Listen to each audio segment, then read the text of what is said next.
우리는 이제 계속해서 예수님이 부활하시기 전 40일 전을 기념해가지고 교회에서는 사순절 기간, 뭐 이제 다양하게 여러 가지로 이렇게 예수 그리스도의 고난에 참여하는데요.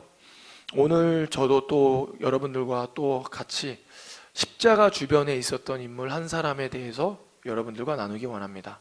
벌써 여러분들과 십자가 주변에 있었던 사람들 나누는 사람도 벌써 5번째 사람이게 되는데요. 제가 이제 다음 주까지만 이 6명에 대해서 나누고 이것을 마무리하려고 하는데, 한번 말씀을 듣기 전에 한번 우리가 어떤 인물들이 있었는지 간단하게 한번 정리하고 또 우리 말씀을 들으면 좋을 것 같습니다. 가장 먼저 여러분들과 십자가 주변에 있었던 인물, 첫 번째 인물은 바로 예수님을 판 가룟 유다였죠. 네, 가룟 유다는 예수님을 판 사람이었습니다. 그러나 예수님은 그 가룟 유다가 팔 것을 아셨지만 그의 발을 닦으시고 그에게 자신의 피와 살을 주셨죠. 즉 예수님은 가룟 유다도 끝까지 사랑하셨던 것이죠. 그런데 가룟 유다는 그것을 알지 못했고 자신의 죄를 자신이 책임지겠다라는 생각으로 결국 자살을 선택을 합니다. 우리도 우리의 삶에 우리의 죄를 우리가 담당한다, 우리가 책임진다, 참 그것은 어리석은 행동입니다. 우리가 예수님은 우리가 어떠한 순간이라든지 우리가 어떠한 모습이라든지 받아들일 준비가 되어 계시고 예수님은 끝까지 우리를 사랑하시죠. 그렇기 때문에 우리가 좀 연약하고 부족하다 할지라도 항상 우리가 예수 그리스도께 나아가야 한다라고 여러분들과 말씀을 또 나눴습니다. 두 번째로는 종교 지도자들에 대해서 나눴는데요. 사실 예수님을 판 사람은 유다였지만 진짜 예수님을 죽인 사람은 바로 종교 지도자들이었죠. 이 종교 지도자들은 어떠한 마음이 있었냐면 그들의 마음은 굉장히 딱딱했어요. 즉 어땠냐면 자신들이 누군가를 가르치다 보니 자신도 모르게 자신의 의의가 생기게 되었고 그 의의로 말미암아 남들을 정죄하고 또 그리고 주님 앞에 나아갈 때 의롭다라고 생각하면서 나아갔습니다. 그러나 인간은 누구나 다 죄인이기에 하나님 앞에 겸손하게 엎드림으로 나아가야 하는데 종교 지도자들은 회개하지 않았어요. 주님 앞에 엎드리며 겸손함으로 나아가지 않았습니다. 항상 자신들은 의로웠고 그렇게 자신들 안에 있지 않은 사람들은 죄인이었고 그들을 정죄했고 더 나아가서 그들이 하나님 앞에 오는 것까지도 막는 그러한 사람들이 바로 종교 지도자들이었습니다. 그렇기 때문에 우리의 마음이 항상 점검하고 혹시나 우리도 주일마다 이렇게 예배를 나오기 때문에 나도 모르게 자신의 의의가 생긴 건 아닐까 점검하면서 우리의 마음이 지금 가난한지, 마음이 가난한 자가, 심령이 가난한 자가 천국을 소유할 수 있다라고 하는데 우리의 마음이 가난한지 한번 점검하자라고 말씀을 나눴습니다. 그리고 세 번째로 나눈 사람이 바로 구레네 사람 시몬이었죠. 이 시몬이라는 사람은 어떤 사람이었냐면 예수님의 십자가를 대신 짊어진 사람입니다. 여러분들도 뭐 예수님의 십자가 사건을 뭐 드라마라든지 아니면 연극이라든지 이런 것을 보면 항상 빠지지 않는 주인공이죠. 예수님의 십자가를 대신 지고 골고다의 언덕을 간 사람. 그 사람은 근데 자발적으로 예수님의 십자가를 진 것이 아니죠. 억지로 예수님의 십자가를 또 그리고 우연히 예수님의 십자가를 지었습니다. 그런데 그렇게 시작된 예수님과의 만남이 나중에는 그 가정이 어떻게 됐죠? 하나님 앞에 구원받는 그리고 또 주님의 복음을 전파하는데 크게 쓰임받는 가정이 되었다는 것을 여러분들과 나눴습니다. 예수님의 복음을 이방인들에게 전하는 사도 바울이 그 시몬의 아내, 십자가를 대신 억지로 진 시몬의 아내에게 이렇게 이야기했죠. 이분은 나의 어머니다. 즉 자신의 복음을 전하는데 엄청나게 물신양명으로 도와준 것을 알 수 있었고 정말 그렇게 억지로 시작된 예수님과의 만남이 결국엔 그 가정이 은혜로 바뀌게 되는 그러한 역사를 여러분들과 나누면서 여러분들의 삶에도 어쩌면 교회 안에서 부족한 부분들을 사람들이 맡을 사람이 없으니까 내가 맡고 또 어떨 때는 부모님의 강요로 억지로 이렇게 나올 수도 있지만 그것이 은혜로 바뀌길 소망한다고, 또 바뀔 수 있다라고 그렇게 우리가 마음문을 열자고 여러분들과 말씀을 나눴습니다. 그리고 이제 저번 주에 나눴던 네 번째 사람이 바로 누구였냐면 빌라도라는 사람이었죠. 빌라도는 누구였냐면 로마, 유대를 다스리던, 유대를 식민지 지배하던 로마에서 파송한 총독, 로마 총독 빌라도였습니다. 이 빌라도는 예수님이 죄가 없는 것을 누구보다 잘 알았어요. 그렇지만 황제에게 잘 보이기 위해서, 로마 황제에게 잘 보이기 위해서, 그리고 자신이 다스리는 유대 사람들에게 잘 보이기 위해서, 인정받기 위해서 예수님을 결국 십자가에 내어줍니다. 그러면서 그는 사람들의 인정을 받기 위해 사람들을 두려워함으로 말미암아 정의를 저버리죠. 그러면서 여러분들과 나눈 내용이 뭐였냐면, 우리가 삶을 살아갈 때 어쩌면은 우리의 삶에 사람을 인정받기 위해서 살아가는 것이 아니라, 또 그렇게 인정받기 위해 살아가다 보면 나도 모르게 어떨 때 정의에 대한 눈을 감아야 할 때가 올 텐데, 우리가 사람의 인정을 위해 살아가지 말고 우리가 하나님의 말씀을 쫓아 살아가자, 하나님의 인정받기 위해 하나님의 뜻을 따라 살아가자라고 여러분들과 말씀을 나눴습니다. 그렇게 네 명의 말씀을 나눴고, 바로 오늘 다섯 번째, 오늘 주인공은 바로 누구냐면요, 오늘 제목에도 나오죠. 예수님의 참 제자 아리마대 요셉이라는 사람입니다. 네. 유다가 예수님을 팔았고, 빌라도가 예수님의 죄가 없음에도 불구하고 종교 지도자들에게 내어주었고, 종교 지도자들은 결국 예수님을 십자가에 매답니다. 네. 그런데 오늘 우리 말씀의 주인공인 아리마대의 사람 요셉이라는 사람은 십자가 주변에서 어떤 일을 했는지 우리 같이 한번 말씀을 보면서 한번 읽어보도록 하겠습니다. 우리 43절 말씀이거든요. 우리 마가복음 15장 43절 말씀을 같이 한번 읽어볼게요. 시작. 아리마대 사람 요셉이 와서 당돌이 빌라도에게 들어가 예수의 시체를 달라 하니, 이 사람은 존경받는 공회원이요 하나님의 나라를 기다리는 자라. 아멘. 네. 아리마대 사람 요셉이 있는데, 이 사람은 어떤 사람이었냐면 십자가 주변에 있었는데 빌라도에게 들어가서 로마 총독에게 들어가서 이렇게 이야기를 합니다. 예수님의 시체를 달라. 예수님의 시체를 달라. 더군다나 아리마대 사람 요셉의 직업이 나오죠. 바로 공회원이라고 나옵니다. 공회원이 바로 무엇을 의미하면요, 여러분들과 십자가 주변에 있던 사람들을 나누면서 사내들인 공회라는 것을 나눴습니다. 그게 뭐냐면요, 사내들인 공회, 우리나라로 치면 국회라고 생각을 하면 됩니다. 국회는 어떤 일을 하죠? 법을 만들죠.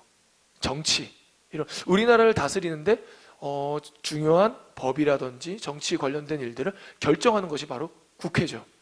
사내들인 공회도 그런 데였습니다. 유대의 정치, 종교를 주관하던 곳이 사내들인 공회였고, 거기에 있던 사람들이 결의함으로 말미암아 그 나라를 이끌어가는 것을 여러분들과 나눈 적이 있는데요. 오늘 아리마대 사람 요셉이, 그 요셉의 직업이 공회원이라고 이야기를 합니다. 사내들인 공회원. 우리나라로 치면은 국회의원이라고 좀 여러분들이 이해하면 좀 더 쉬울 것 같습니다. 그런데 그 사람이 어떤 일을 했는지 좀 더 자세하게 누가복음에 나오는데, 우리 한번 누가복음 말씀을 좀 더 찾아보도록 하겠습니다. 누가복음 23장 50절에서 51절입니다. 누가복음 23장 50절에서 51절 말씀입니다. 네, 누가복음 23장 50절에서 51절 말씀을 우리 같이 한번 읽습니다. 시작. 공회의원으로 선하고 의로운 요셉이라 하는 사람이 있으니 그들의 결의와 행사에 찬성하지 아니한 자라. 그는 유대인의 동네 아리마대 사람이요 하나님의 나라를 기다리는 자라. 아멘. 오늘 말씀에 보니까요, 이 사람 의원이라고 누가복음에도 나오네요. 그리고 선하고 의로운 사람이래요. 근데 중요한 게 뭐냐면 51절에 그들의 결의와 행사에 찬성하지 아니하는 자라라고 나옵니다. 그러니까 사내들인 공회에도 우리나라 국회처럼 한 사람이 이거 합시다 하면 되는 게 아니죠. 거기에 모여 있는 사람들이 같이 의견을 나누고, 그리고 결국에는 찬성과 반대로 나누어서 찬성이 많았을 때 그것들을 결의하고 그것들을 결정하지 않습니까? 누구 한 사람에 의해서 결정하는 것이 아니라 산헤드린 공회도 그랬습니다. 서로 의견을 조합하고 의견을 내고 그랬는데 51절에 보니까 그들의 결의, 즉 예수 그리스도를 죽이자라는 그러한 결의에 찬성하지 아니하는 사람이 있었는데, 그 사람은 바로 우리 오늘 말씀의 주인공인 아리마대 사람 요셉이라는 거죠. 종교 많은 지도자들이 예수님 죽입시다, 예수님 유대인의 왕이래요, 자칭. 저거는 신성 모독입니다, 하나님의 이름을 더럽히고 있습니다. 모든 사람이 그렇게 결정했지만 오늘 아리마대 사람 요셉은요, 거기 결의와 행사에 찬성하지 않은 사람이다라고 이야기를 합니다. 이어서 한번 52절과 53절도 같이 한번 읽어볼까요? 시작. 그가 빌라도에게 가서 예수의 시체를 달라 하여 이를 내려 세마포로 싸고 아직 사람을 장사한 일이 없는 바위에 판 무덤에 넣어 두니. 네. 더욱이 요셉은 빌라도라는 사람에게 가서 예수님의 시체를 달라고 한 사람이죠. 마가복음에 보면 아리마대 사람 요셉이 빌라도에게 가서 뭐라고 나와 있냐면, 오늘 말씀해 보니까요, 용감하게, 당돌히라는 단어를 씁니다. 그리고 원어로는요, 위험을 무릅쓰고라는 단어를 사용합니다. 그러니까 아리마대 사람 요셉이 지금 빌라도에게 가서 예수님의 시체를 달라고 하는데 용기가 필요했고 담대함이 필요했고 위협을 무릅쓰고 해야 했던 것입니다. 왜 그러냐면요, 그때 당시 때 십자가 처형은 아무나 받는 것이 아닙니다. 우리나라도 죄의 무게에 따라 그 형벌이 달라지지 않습니까? 그런 것처럼요, 십자가 처형은요, 정말 악질의 죄를 지은 사람이 십자가에 달리는 것이었고, 유대인들이 봤을 때 십자가에 달리는 것은, 우리가 지금 교회에서 보는 십자가는 정말 예수님이 우리를 구원해 주신 그런 은혜로운 십자가지 않습니까? 그런데 그때 당시 때 유대인들이 바라보는 십자가는 저주받은 사람이나 십자가에 달리는 거라고 생각을 했습니다. 즉 엄청난 죄를 지은 사람, 저주받은 사람이 달리는 곳이 바로 십자가였죠. 그런데 그 십자가에 달린 예수님의 시체를 달라고 한다라는 것은요, 똑같은 예수님과 도당에 있는 사람이고 예수님과 똑같은 죄를 지었다라고 그리고 생각하는 그러한 사람임을 자신이 직접 이야기하는 것입니다. 베드로가 예수님이 십자가에 달리실 때, 예수님이 종교 지도자들에게 고난을 받으실 때 베드로는 멀찍이 예수님을 바라보면서 3번이나 부인합니다. 여러분도 이건 다 아시죠? 3번이나 부인하고 마지막에는요, 예수님을 저주까지 합니다. 왜 그랬냐면요, 예수님의 제자라는 말에 맞아, 나 예수님의 제자야 라고 하면요, 베드로도 십자가에 달려야 합니다. 왜냐하면 예수님을 쫓아다니면서 예수님과 똑같은 죄를 지었기 때문에 베드로가 그렇게 3번이나 예수님을 부인하고 마지막에는 저주를 한 것입니다. 왜냐하면 십자가에 달리지 않기 위해서. 그런데 오늘 아리마대 사람 요셉은요, 내가 예수님과 공범이다 라고 이야기하는 것과 똑같습니다. 내가 이 사람을 따랐다, 너희들이 죽인, 너희들이 죄가 많다고 하는 그 예수님을 따른 사람이 바로 나다 라고 이야기하는 것과 같습니다. 당시에 십자가에 달린 사람은요, 시체를요, 장례를 치를 수가 없었어요. 그냥 죄인들의 무덤에다 넣던지 아니면요, 그 십자가에 매달아서 냅뒀습니다. 그런데 오늘 아리마대 사람 요셉은요, 산헤드린 공회원이었고 당연히 로마의 법을 누구보다도 잘 아는 그 아리마대 사람 요셉은요, 그 빌라도에게 가서 예수님의 시체를 달라고 하고 있습니다. 우리는 예수님이 십자가에 달리시고 3일 만에 부활하시는 것을 우리는 다 알고 있습니다. 왜냐하면요, 우리는 성경을 봤기 때문에. 그런데 요셉이 그때 당시 때 알았을까요? 예수님이 십자가에 달렸을 때 예수님이 3일 뒤에 부활하실 거야 라는 것을 알고 있었을까요? 몰랐을 겁니다. 몰랐을 거예요.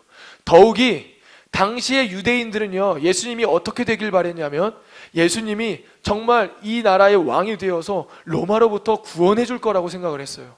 그런데 예수님이 십자가에 달리는 거예요. 그러니까 많은 예수님을 따르던 사람들이 다 도망가고 예수님을 부인하고 예수님을 팔아 넘기고 예수님의 곁을 지키지 않았죠. 그런데 오늘 아리마대 사람 요셉은 예수님의 그 시체 옆을 지켰고 정말 유대인이 죽었을 때 장례치는 방식으로 예수님의 장례를 치룬 사람이 바로 요셉입니다.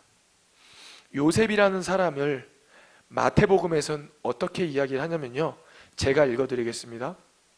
마태복음 27장 57절에 이렇게 이야기를 합니다. 저물었을 때에 아리마대의 부자 요셉이라 하는 사람이 왔으니 그도 예수의 제자라.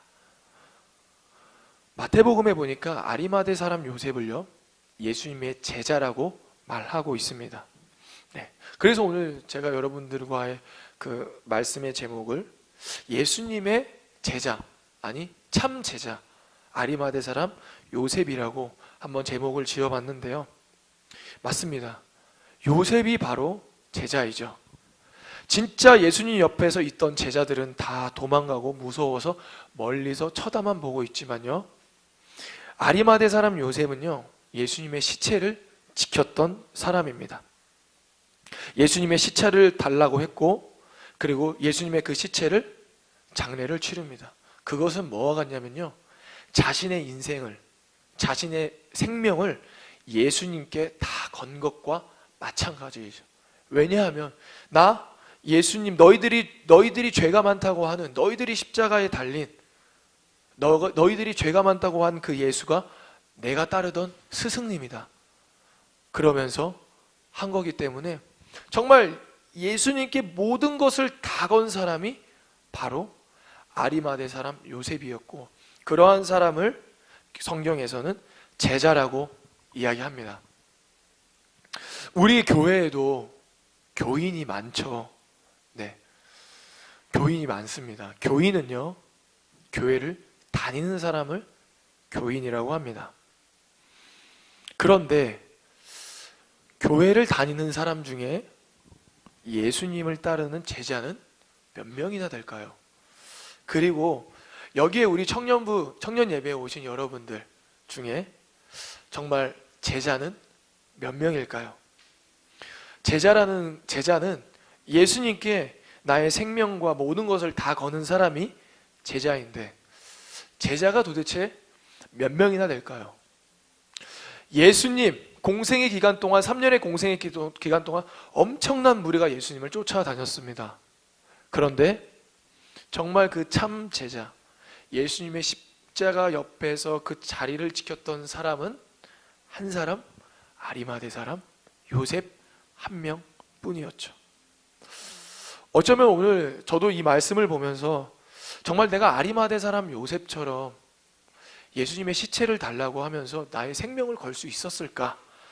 라는 물음 앞에 제가 하나님 앞에 네, 주님, 제가 제 목숨 다 걸어서 하나님께 드리겠습니다 라고, 예수님을 위해 살겠습니다 라고 말하는 것이 사실 자신은 없습니다.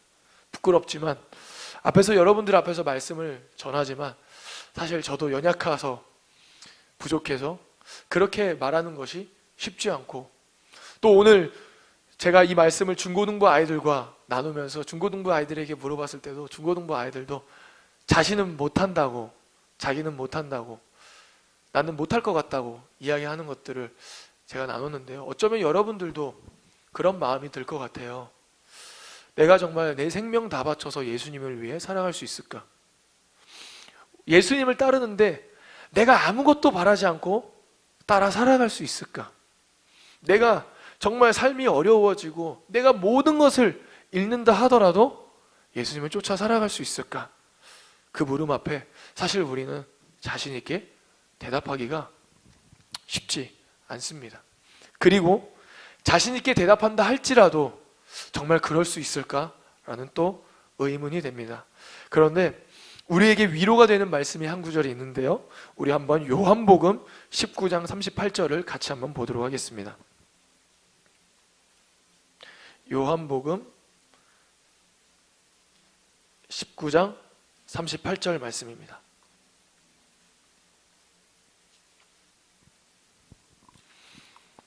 요한복음 19장 38절 말씀인데요, 우리 같이 한번 읽어보겠습니다. 시작.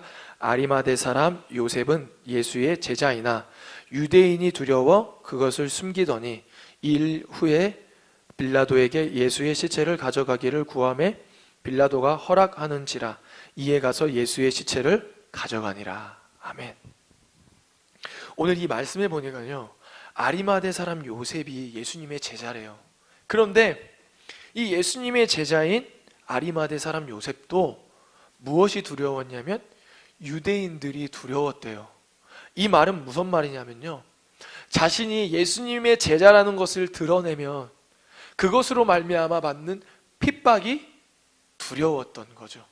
유대인들은 예수님을 인정하지 않았거든요. 사내들인 공회, 종교 지도자들은 예수님을 인정하지 않았습니다. 그래서 자신이 예수님의 제자라고 말한다면 그러한 고난과 역경을 받을 것 같아서 두려웠던 것도, 두려워했던 사람이 바로 아리마대 사람 요셉이었어요. 예수님의 시체 옆을 지켰던 그 아리마대 사람 요셉도요, 우리와 똑같이 그러한 핍박과 고난에 대해서 두려워했던 사람이죠. 그러나 그가 빌라도에게 가서 자신 있게 말할 수 있었던 것은 바로 하나님께서 그에게 용기를 주시고 그 두려운 그 마음을 다시 자신감, 용기를 주셨기 때문에, 담대함을 주셨기 때문에 이 요셉이 예수님의 시체를 달라고 했고 그 예수님의 곁을 지킨 예수님의 제자가 됐던 것을 우리가 말씀을 통해서 알 수 있습니다. 맞습니다. 우리가 삶을 살아갈 때요, 예수님의 제자라는 것을 드러낸다라는 것, 그거 쉽지 않습니다. 네. 어쩌면요, 예수님의 말씀대로 살다 보면요, 이런 말들이 와요. 너만 착하냐? 다른 종교, 다른 예수님 믿는 사람들 다 그렇게 안 하는데 왜 너만 그러냐? 너만 의롭냐? 나만 죄인이냐? 우리만 죄인이냐? 이러면서 너만 잘났냐? 라는 그러한 비아냥과 조롱에 맞이할 수도 있습니다. 그럴 때 우리는 사실 두렵죠. 그냥 한 번만 눈 감을까? 그냥 내가 예수님 안 믿는다는 척 하면 될 것 같은데, 사실 그러한 마음이 우리에게 찾아옵니다. 그럴 때마다 우리가 기도해야 한다라는 거죠. 우리가 예수님께, 하나님께 주님 용기를 주시옵소서, 담대함을 허락해 주시옵소서 라고 간구해야 한다라는 것입니다. 우리는 세상 사람들 앞에서 예수님의 제자라고 살아가려면요, 우리는 용기가 필요해요. 그런데 그 용기는 누구한테로부터 얻을 수 있냐면 하나님, 예수 그리스도, 성령으로부터 받을 수 있습니다. 그분께서 우리에게 용기를 주실 때 우리가 진짜 예수님의 제자의 모습으로 살아갈 수 있고, 정말 우리가 주님을 부인하지 않고 주님을 모른다 하지 않는 그러한 제자가 될 수 있음을 믿습니다. 바라옵기는 우리 여기에 모인 청년 예배에 모이신 여러분 한 사람 한 사람이 여러분들이 살고 있는 영역에서 예수님이 주시는 그 용기로 말미암아 예수님의 참 제자의 모습으로 살아가는 여러분들 되기를 소망합니다. 기도하겠습니다. 하나님 감사합니다. 오늘 주님 전에 나와 주님을 예배합니다. 하나님, 우리가 삶에 살아가다 보면 하나님의 말씀대로 주님의 뜻대로 살아간다라는 것, 그거 쉽지 않고 또 쉽지 않기에 우리에게 있어서 용기가 필요함을 우리가 말씀을 통해서 나눴습니다. 하나님, 우리가 정말 우리에게 용기를 주셔서 주님을 부인하지 않고 주님을 모른다 하지 않는 주님의 백성들 되게 하여 주시옵소서. 감사하며 예수님의 이름으로 기도드립니다. 아멘. 우리 다시 복음 앞에 우리 찬양할 텐데요, 우리 오늘 말씀을 생각하면서 하나님, 제가 다시 한번 주님의 복음 앞에 나아갑니다 라는 마음으로 우리 같이 찬양하기 원합니다. 우리 키보드 많은 이들 말하고 많은 이들 말하고 많은 이들 노래는 하지만 정작 가지 않는 길 두려운 생각보다 많이 힘들고 험한 길보단 그저 말로만 가려기에 점점 멀어져만 가네. 내게 생명 주었던 그 길 점점 이용하려 하네. 내게 사랑 주었던 그 길 다시 복음 앞에 내 영혼 선해. 주님 만난 그때 나 다시 돌아가 주님께 예배 드리며 다시 십자가의 길 걸으리. 다시 한번 다시 복음 앞에 다시 복음 앞에 내 영혼 선해. 주님 만난 그때 나 다시 돌아가 주님께 예배 드리며 다시 십자가의 길 걸으리.